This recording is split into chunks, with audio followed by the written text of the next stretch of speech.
All right, this is Moonrise Haze. She is another part of my color project. I'm working on bringing back Smoke Pearl and Siamese Sable Satin Angoras. So she's an F2 Satin Angora, French Angora cross. She does not have any sheen. So she is here just for color. And passing on those colors to get those generations back to that satinized coat. Kind of wanted to talk a little bit. She's a Smoke Pearl, and I wanted to kind of talk a little bit about the coat changes and the temperature changes of the Smoke Pearl. I have another one that I'll get out here in a little bit, who most people would identify as like a blue pearl, and he is not. It was just the time of year that he was born, that first coat coming in. So she fluctuates between being a very dark gray like this and a very light gray like what's up here on her shoulder. So as the temperature changes, her coat and what she gives off for fiber changes. She's an amazing little mood ring. She's also a big girl. So kind of look at her coat. And if I pull up, she almost looks like she's steel. Because what's happened is the coat growth has happened at different levels. And the shearing pattern has, because I shear my Angoras, the shearing pattern and the molt patterns have created a very different, she's molting right now. She's going to dump that entire coat. Her molt pattern her color will come in very different due to the wool length. And that's something that really kind of express and want to kind of get more education about how the wool length changes what you're seeing on the Angora. It's called color extension. So if I pull open this coat, zoom in here. She's got like a light pearly gray dove, like almost like ivory color, base color. And then you have what looks like a band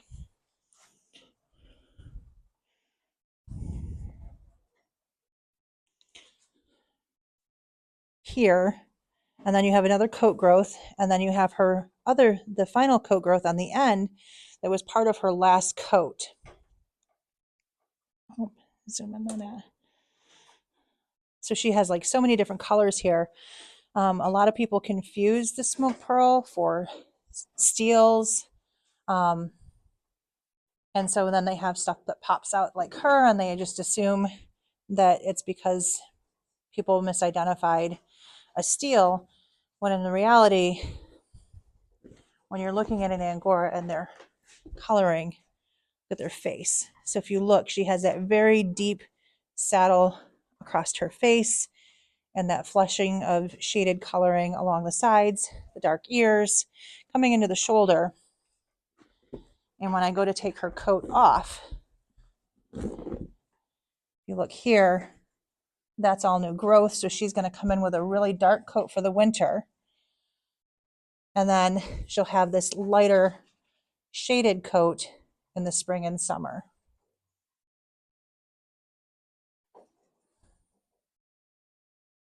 We'll see if she eats anything. I'll be right back.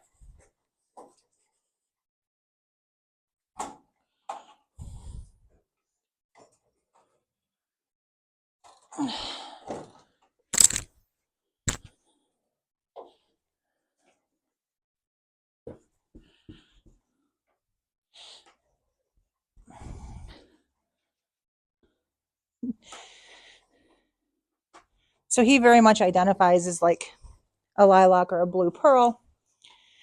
And I'm waiting to see, I'm going to wait to see what color he truly is. This is Moonrise Mocha Latte. I'm going to wait to see what color he truly is when his adult coat comes in, because he could just be a very, very soft Smoke Pearl.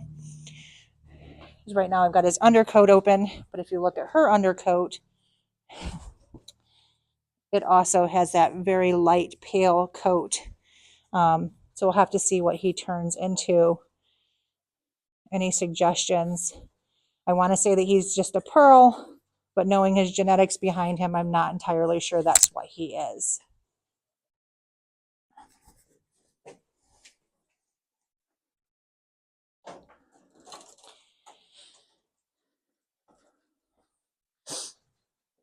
So anyways, there's some discussion on smoked pearl. Any comments, post them out. Love to hear them. And thanks for hanging out with Hayes and I talking about the smoked pearl.